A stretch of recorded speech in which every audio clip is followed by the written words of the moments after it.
వెంకటేష్ గారు చెప్పండి, ఇది అవుతుందంటారా? ఈ రాజ్యాంగ సవరణ జరగడం కష్టం అన్నటువంటి అభిప్రాయం కూడా వస్తూ ఉంది కదా, మీరేమంటారు? Very good morning sir. నమస్కారం. వాస్తవంగా అయితే ఈ డీలిమిటేషన్ ప్రక్రియ అనేది ఎప్పటి నుంచో అందరూ కోరుకుంటున్నటువంటి ఒక ప్రక్రియ. కాకపోతే దీనిలో ఈ మహిళా బిల్లుతో పాటు ముడిపెట్టడం ఒకటి, మరొకటి ఏదైతే జనాభా ప్రాతిపదికన డీలిమిటేషన్ చేస్తే సౌత్ డౌన్ స్టేట్స్ అన్ని కూడా తీవ్రంగా నష్టపోయేటువంటి అవకాశం ఉంది. కాబట్టి ఈ సౌత్ లో ఉన్నటువంటి ఎవరైతే రాష్ట్రాధినేతలు ఉన్నారో వీళ్ళందరూ కూడా దీన్ని ఖచ్చితంగా వ్యతిరేకరించాల్సినటువంటి ఒక విషయం, ఒక పరిస్థితి ఈరోజు స్పష్టంగా కనపడుతుంది. జనాభా ప్రాతిపదికన కానీ ఈ విభజన అనేది కానీ జరిగినట్లయితే, ఈ డీలిమిటేషన్ అనే కార్యక్రమం అనే దాన్ని ముందుకు తీసుకెళ్ళినట్లయితే తీవ్రంగా నష్టపోయేటువంటి అవకాశం ఈ రాష్ట్రాలకి ప్రస్ఫుటంగా కనిపిస్తుంది. ముఖ్యంగా చెప్పాలి అంటే ఇక్కడ కొంతమంది నేతల యొక్క అవకాశవాదం వలన ఉండేవి, లేకపోతే జాతీయ స్థాయిలో తీసుకున్నటువంటి విధానాలని ఇంప్లిమెంట్ చేయడంలో మోర్ పర్ఫెక్షనిస్టులుగా ఉండి ఆఖరికి రాష్ట్రాన్ని పరిపాలించే నేతలు కూడా ఒకళ్ళతో ఇద్దరితో సంతానంతో ఆపేసినటువంటి పరిస్థితి. దాన్నే కింది స్థాయి వరకు బలవంతంగా కూడా, ఒక రకంగా చెప్పాలంటే బలవంతంగా కూడా అమలు పరిచినటువంటి సంఘటనలు చూసినటువంటి కొన్ని దశాబ్దాలుగా. ఈరోజు మనకి ఏవైతే ఉత్తరప్రదేశ్, మహారాష్ట్ర ఇటువంటి స్టేట్స్ ఉన్నాయో ఇక్కడ జనాభా విపరీతంగా పెరిగింది. వీళ్ళు ఇచ్చే కాంట్రిబ్యూషన్ కన్నా కేంద్ర ప్రభుత్వం దగ్గర నుంచి వనరులు తీసుకోవడంలో వాళ్ళు సక్సెస్ అయ్యేటువంటి పరిస్థితి ఎన్నాళ్ళుగా చూస్తూ ఉన్నాం. ఇప్పుడు డీలిమిటేషన్ ప్రక్రియ అనేది ఏదైతే జనాభా ప్రాతిపదికన కానీ ఖచ్చితంగా జరిగినట్లయితే, అంటే అదొక దాటిపోయింది కదా, జనాభా ప్రాతిపదికన కాకుండా 50% అనేదో పెట్టారు కదా. ఇక్కడ సమస్య సరే, అదంతా చాలాసార్లు మాట్లాడుకున్న అంశమే కదా. ఇప్పుడు నా ప్రశ్న ఏమంటే, కాంగ్రెస్తో ఉన్నటువంటి కూడిన పోస్ట్ని వ్యతిరేకిస్తే ఈ బిల్లు ముందుకెళ్లే అవకాశం ఉంటుందా, లేదా ఏదో రకంగా వాళ్ళు మేనేజ్ చేస్తారా ఎన్డీఏ అన్నది నా ప్రశ్న. సార్, రాష్ట్రంలో ఉన్నటువంటి పరిస్థితులు కానీ దేశంలో ఉన్నటువంటి పరిస్థితులు కానీ మనం ప్రస్ఫుటంగా అంచనా వేస్తే ఖచ్చితంగా ప్రతిపక్షాలు ఒప్పుకున్నా ఒప్పుకోకపోయినా కేంద్ర ప్రభుత్వం ముందుకెళ్లేటువంటి పరిస్థితి ఖచ్చితంగా కనపడుతుంది సార్. ఎందుకంటే అనేక రకాల బిల్లులు ఇలాగే కాంగ్రెస్ ప్రభుత్వం వ్యతిరేకించినప్పటికీ కూడా, కాంగ్రెస్ పార్టీ వ్యతిరేకించినప్పటికీ కూడా బీజేపీ ప్రభుత్వం దాన్ని ముందుకు తీసుకెళ్లినటువంటి పరిస్థితి కనిపిస్తుంది. కాబట్టి ఇది అంటే ఆ సన్నివేశాలు వేరు, ఆ సన్నివేశాలు దేశ ప్రయోజనాలను ఇంకోటనో ఉంది. కానీ ఇది ఇక్కడికి వచ్చేసరికి పార్టీలకు సంబంధించిన ఇష్యూస్ కూడా ఉంటాయి. కాబట్టి మరి ఎంతవరకు ముందుకెళ్తుంది అనే దాని మీద కాస్త చూడాలి. ఇప్పుడు దీనిలో కాంగ్రెస్ పార్టీ కూడా జత కలుస్తుందా లేకపోతే వ్యతిరేకిస్తుందా అనేది ఈ రోజు వరకు బయటపెట్టినటువంటి, అంటే అపోజిషన్ లెడ్ కాంగ్రెస్ నాయకత్వంలోని వాళ్ళంతా పునర్విభజనకు వ్యతిరేకంగా ఓటేస్తామని కూడా చాలా స్పష్టంగా చెప్పడం జరిగింది. మెయిన్ ఎవరైతే రాహుల్ గాంధీ గారు ఉన్నారో ఆయన దగ్గర నుంచి కానీ, మల్లికార్జున ఖర్గే గారి దగ్గర నుంచి కానీ ఇంకా ఒక ప్రస్ఫుటమైనటువంటి వ్యవహారం ఇంకా బయట చూద్దాం. ఇవాళ పార్లమెంట్లో ఇవాళ రేపు వీటి మీద చర్చలు జరగబోతున్నాయి. అప్పలరాజు గారు, మీరు దీని గురించి కూడా మాట్లాడదలిస్తే మాట్లాడండి సంక్షిప్తంగా. ఈ పునర్విభజన ముందుకెళ్తుందా, ముందుకెళ్ళదా? కేసీఆర్ గారు శుభోదయం అండి.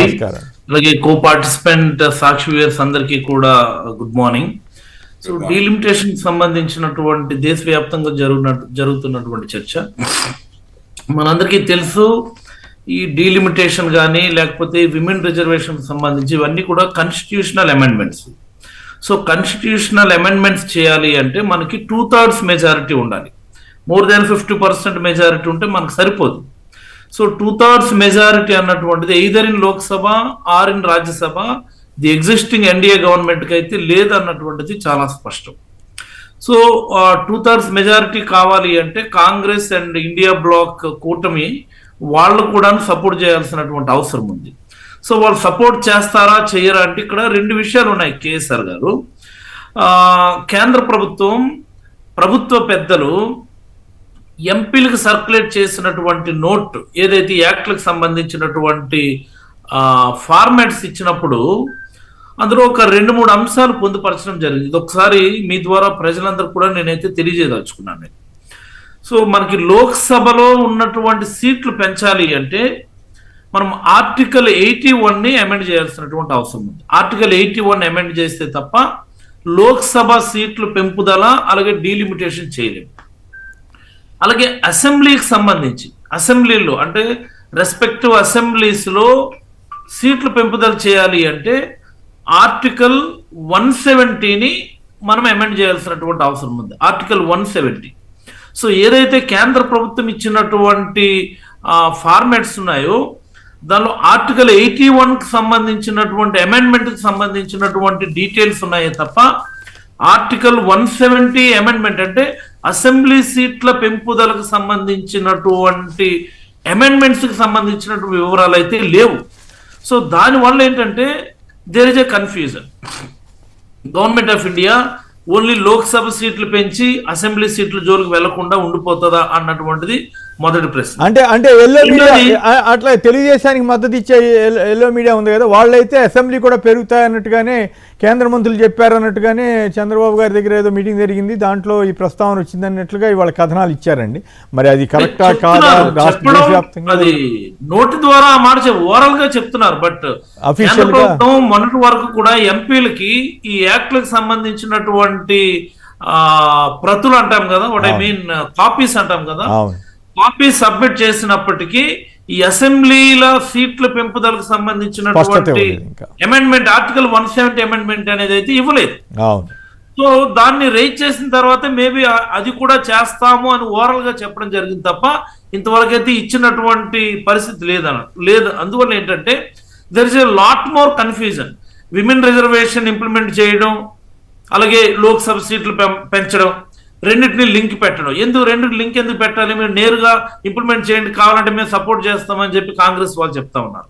సో లోక్సభ సీట్లు పెంపుదలకి విమెన్ రిజర్వేషన్ కి లింక్ పెట్టద్దు, రెండింటిని వేరువేరుగా మీరు చూడండి. కావాలంటే ఈ డీలిమిటేషన్ మీద చర్చ జరిగేట్టుగా చూడండి. మీరు విమెన్ రిజర్వేషన్ కానీ ఇమీడియట్ గా ఇంప్లిమెంట్ చేయాలనుకుంటే we are not against that, you can go ahead with this existing Lok Sabha number of seats అని చెప్పి కూడా కాంగ్రెస్ వాళ్ళు చెప్పిన పరిస్థితి. So let us see what will happen. Union government parliament ఈ రోజు ఏం జరుగుతుంది అనేది అందరూ కూడా వెయిట్ అండ్ వాచ్ పాలసీ నాకు సంబంధించినంత వరకు. రైట్, బాగా చెప్పారు. ఇక రెడ్ బుక్ అరాచకం, సుప్రీంకోర్టు ఆదేశాలకు విరుద్ధంగా బరితెగింపు, నోటీస్ ఇవ్వకుండానే వైసీపీ ప్రధాన కార్యదర్శి మాజీ జర్నలిస్టు పోడి శ్రీహరి అక్రమ అరెస్ట్. గతంలో సిపిఆర్ కూడా పనిచేశారు ప్రభుత్వంలో, సీఎం గారి దగ్గర, అప్పటి సీఎం గారి దగ్గర. వెర్రితలలు వేస్తున్న టీడీపీ సోషల్ మీడియా, అసభ్యకర పోస్టులు, చోద్యం చూస్తున్న పోలీస్ శాఖ. మరోవైపు ఒక బొమ్మ వేశారని చెప్పి, చంద్రబాబు గారి మీద బొమ్మ వేశారని చెప్పి పూడి శ్రీహరి గారిని కూడా అరెస్ట్ చేయడం, ఇదంతా ప్రభుత్వ ప్రేరితమేనని సజ్జల రామకృష్ణారెడ్డి గారు. ఇంకొకటి ఏంటంటే మంత్రి ఇలాకాలో దాహాకారాలు, 62వ జాతీయ రహదారి 63వ జాతీయ రహదారిపై మండుటెండలో మహిళలు రాస్తారోకో, ప్రభుత్వాన్ని ప్రశ్నించారంటూ వ్యక్తిని అరెస్ట్ చేశారంట. ఎక్కడ ఇది? పయ్యావుల కేశవ్ గారి ప్రాంతంలో పోలీస్ స్టేషన్ ఎదురు గ్రామస్తుల బైఠాయింపు. టోల్ ప్లాజా ఉద్యోగిని కిడ్నాప్ చేసిన టీడీపీ ఎమ్మెల్యే, గొడవలేదు. తల్లిదండ్రులు గ్రామ పెద్దలు వెళ్లడంతో వదిలిపెట్టిన వైను హ్యాపీ. ఇటువంటివన్నీ బీభత్సంగా జరుగుతున్నాయి. అట్లాగే చంద్రబాబు చేతిలో కత్తి పెట్టి ఆయనకు దుస్తులపై రక్తపు మరకలు అంటించే విధంగా చిత్రం ఉందంట. మరి జగన్ గారి మీద ఎంత అరాచకంగా ఫోటోలు వేశారు, అవేమీ అప్పుడు మరి కేసులు ఎందుకు పెట్టలేదు?